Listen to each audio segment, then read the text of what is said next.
Hi, അസ്സലാമു അലൈക്കും. Welcome to Shaz world. ഇന്ന് നമുക്ക് കല്ലുമ്മക്കായ് നിറച്ച് പൊരിക്കുന്നത് എങ്ങനെയാണെന്ന് നോക്കാം. നല്ല ചൂടുള്ള കട്ടൻ ചായയുടെ കൂടെ നല്ല എരിവുള്ള കല്ലുമ്മക്കായ് നല്ല ടേസ്റ്റാണ് കേട്ടോ. അപ്പം നമുക്ക് തുടങ്ങാമല്ലേ. ഇത് ഞാനിന്ന് മാർക്കറ്റിൽ പോയപ്പം എനിക്ക് കുറച്ച് നല്ല ഫ്രഷ് കല്ലുമ്മക്കായ് കിട്ടി. ഞാനൊരു 1.5 കിലോ വാങ്ങിച്ചു. അതായത് ഏകദേശം 45 പീസസ് ഉണ്ടാവും. കല്ലുമ്മക്കായ് കിട്ടിക്കഴിഞ്ഞാൽ നമുക്ക് ഫസ്റ്റ് ചെയ്യേണ്ട സ്റ്റെപ്പ് എന്താണെന്ന് വെച്ചാൽ അരി കുതിർക്കലാണ്. അതിനു വേണ്ടി ഞാനിവിടെ പൊന്നിയരിയാണ് യൂസ് ചെയ്യുന്നത്. 3 കപ്പ് പൊന്നിയരിയാണ് എടുത്തിരിക്കുന്നത്. ഒരു പാത്രത്തിൽ കുറച്ച് വെള്ളം ചൂടാക്കാൻ വെക്കാം. അങ്ങനെ ചൂടായി അതിൽ നിന്നിങ്ങനെ ബബിൾസ് തിളപ്പിക്കേണ്ട ആവശ്യമില്ല കേട്ടോ. ചൂടാവേ വേണ്ടൂ. അതിലിങ്ങനെ ബബിൾസ് വന്ന് ഇത് ഈ കാണുന്നത് പോലെ ബബിൾസ് ചെറുങ്ങനെ ഇങ്ങനെ പൊന്തി വരുന്ന സമയത്ത് നമുക്ക് കഴുകി വെച്ച അരി ഇതിലേക്ക് ഇട്ട് കൊടുക്കാം. എന്നിട്ട് തീ ഓഫ് ചെയ്ത് കുറച്ച് ടൈറ്റായിട്ടുള്ളൊരു മൂടി വെച്ച് ഏകദേശം 4-5 മണിക്കൂർ കുതിർക്കാൻ വെക്കാം. അപ്പം ആ സമയം കൊണ്ട് നമുക്ക് ബാക്കിയുള്ള കാര്യങ്ങൾ ചെയ്യാം.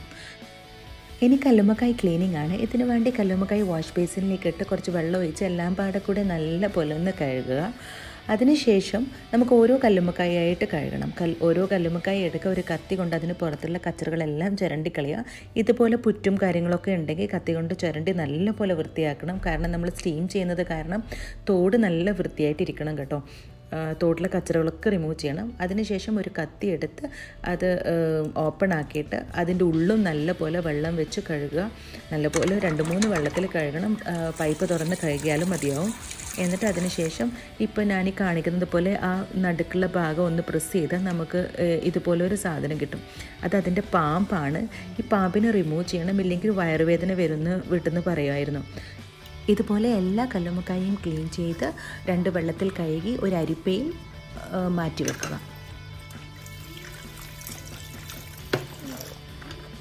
ഇനി നമുക്ക് അരിയിൽ ചേർക്കാനുള്ള കൂട്ട് തയ്യാറാക്കാം. അതിനുവേണ്ടി ഒരു മുറി തേങ്ങ, ഒരു കഷ്ണം കറുപ്പ, ഒരു ഗ്രാമ്പൂ, ഒരു മീഡിയം സൈസ് ഉള്ളി, പിന്നെ വേണ്ടത് ജീരകമാണ്. പെരുംജീരകമാണ് ഇവിടെ യൂസ് ചെയ്യുന്നത്. ഒരു 1/4 ടേബിൾ സ്പൂൺ.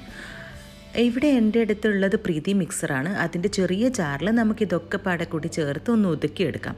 അപ്പം ഉള്ളി അരിഞ്ഞതും കറുപ്പയും കറാമ്പും തേങ്ങയും ജീരകവും ഒക്കെ ചേർത്ത് നമുക്ക് നല്ലപോലെ ഒന്ന് ഒതുക്കിയെടുക്കാം. അരയരുത് കേട്ടോ. ഒന്ന് ഒതുക്കിയെടുത്ത് ഈ പരുവത്തിലേ വേണ്ടൂ.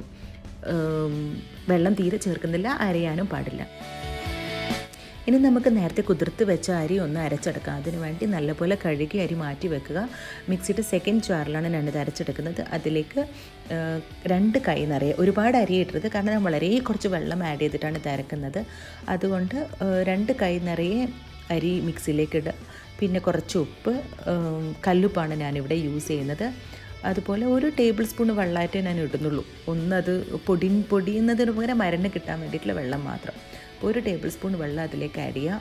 ഈ പരുവത്തിലാണ് കേട്ടോ നമുക്ക് അരച്ചു കഴിഞ്ഞിട്ട് വേണ്ടത്. ഒരു തരിതരി പോലെ ഉണ്ടാവണം. ഇത് കണ്ടോ, ഇതുപോലെ തരിതരി പോലെ, വെള്ളം കൂട്ടി പേസ്റ്റ് പോലെ അരക്കരുത്, ഇതുപോലെ ഉണ്ടാവണം.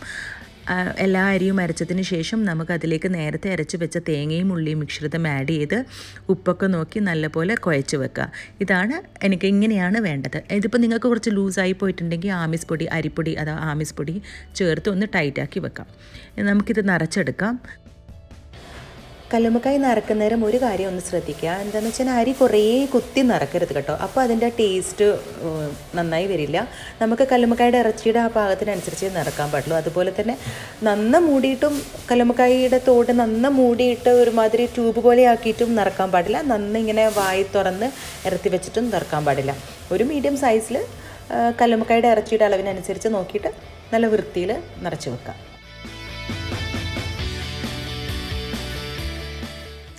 എൻ്റെ കയ്യിൽ ചെറിയ സ്റ്റീമറേ ഉള്ളൂ. അതുകൊണ്ട് തന്നെ കുറച്ചധികം സ്റ്റീം ചെയ്യാനുണ്ടെങ്കിൽ ഞാൻ ഈ ഒരു രീതിയിലാണ് സ്റ്റീം ചെയ്തെടുക്കാറ്. അത് നിങ്ങളോടും കൂടി ഒന്ന് ഷെയർ ചെയ്യാമെന്ന് കരുതി. എല്ലാവരുടെ കയ്യിലും ബിരിയാണി ചെമ്പ് ഉണ്ടാവും, അതുപോലെ ചോറരിക്കുന്ന അരിപ്പയും ഉണ്ടാവും. സോ ഈ ചെമ്പ് അടുപ്പത്ത് വെച്ച് നമ്മുടെ കല്ലുമ്മക്കായൊക്കെ ഈ അരിപ്പയിലിട്ട് അത് ആ ചെമ്പിൻ്റെ മുകളിൽ വെച്ച് ഒന്ന് ആവി വന്നാൽ ഒരു മൂടി കൊണ്ട് മൂടി വെക്കാം. നമ്മുടെ ഈ കല്ലുമ്മക്കായ വേവാൻ നമുക്ക് ഏകദേശം ഒരു 20 മുതൽ 30 മിനിറ്റ് വരെ ടൈം വേണ്ടി വരും. വെന്ത് കഴിഞ്ഞാൽ തീ ഓഫ് ചെയ്യുക, അടുപ്പിൽ നിന്ന് മാറ്റി വെക്കുക. ഒന്ന് തണുത്ത് കഴിഞ്ഞാൽ നമുക്ക് കല്ലുമ്മക്കായ തോടിൽ നിന്ന് അടർത്തി മാറ്റാം. തോടിൽ നിന്ന് അടർത്തി മാറ്റുന്നേരം ഇറച്ചി തോടിൽ പറ്റിപ്പോവാതിരിക്കാൻ വേണ്ടി പ്രത്യേകം ശ്രദ്ധിക്കണം കേട്ടോ. ഇനി നമുക്കൊരു 10 കല്ലുമ്മക്കായ് പൊരിക്കാനുള്ള മസാലക്കൂട്ട് തയ്യാറാക്കാം. അതിനുവേണ്ടി ഇവിടെ 2.5 ടീസ്പൂണ് മുളക് പൊടി, ഞാനിവിടെ കാശ്മീരി മുളകും നല്ല മുളകും മിക്സ് ചെയ്തതാണ് യൂസ് ചെയ്യുന്നത്. ഒരു 1/2 ടീസ്പൂണ് മഞ്ഞൾപ്പൊടി, ഒരു 1/4 ടീസ്പൂൺ ഗരം മസാല, പിന്നെ ഒരു 1/2 ടീസ്പൂൺ കുരുമുളക് പൊടിയും ആവശ്യത്തിന് ഉപ്പും ചേർത്ത് വെള്ളം ചേർത്തൊന്ന് മിക്സ് ചെയ്യാം.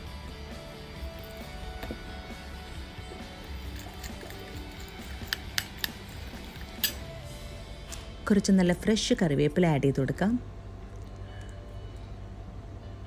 പിന്നെ തിക്നെസ് ഒന്ന് കുറക്കാൻ വേണ്ടി അല്പം വെള്ളം ചേർത്ത് ഒന്ന് മിക്സ് ചെയ്യുക. നമുക്ക് ഏകദേശം ഈ ഒരു പരുവത്തിലാണ് വേണ്ടത് കേട്ടോ. ഇനി പൊരിക്കാൻ വേണ്ടി ഫ്രൈ പാൻ എടുക്കുക. അതിലേക്ക് കുറച്ച് ഓയിലോ വെളിച്ചെണ്ണയോ നിങ്ങളുടെ ഇഷ്ടാനുസരണം ആഡ് ചെയ്യാം. ഞാനിവിടെ ഇപ്പോൾ ഓയിലാണ് യൂസ് ചെയ്യുന്നത്. എന്നിട്ട് മസാലക്കൂട്ട് തേച്ച ഈ കല്ലുമ്മക്കായി അതിലേക്ക് നിരത്തി വെച്ച് കൊടുക്കുക.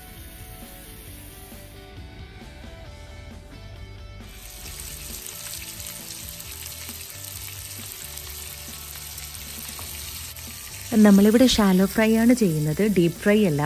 അതുപോലെ തന്നെ നമ്മുടെ എല്ലാ കല്ലുമ്മക്കായൊക്കെ വെന്തതാണ്, നല്ലപോലെ സ്റ്റീം ചെയ്തതാണ്. അതുകൊണ്ട് തന്നെ അധികം നേരം പൊരിക്കാനൊന്നും ഇല്ല കേട്ടോ. ഒന്ന് ജസ്റ്റ് ആ മസാലയും ആ മുളകും ഓയിലൊക്കെ അതിൻ്റെ മേലെ പറ്റിപ്പിടിച്ച രീതിയിൽ 3 വശവും ഒന്ന് തിരിച്ച് മറിച്ചിടുക, അത്രേ വേണ്ടൂ.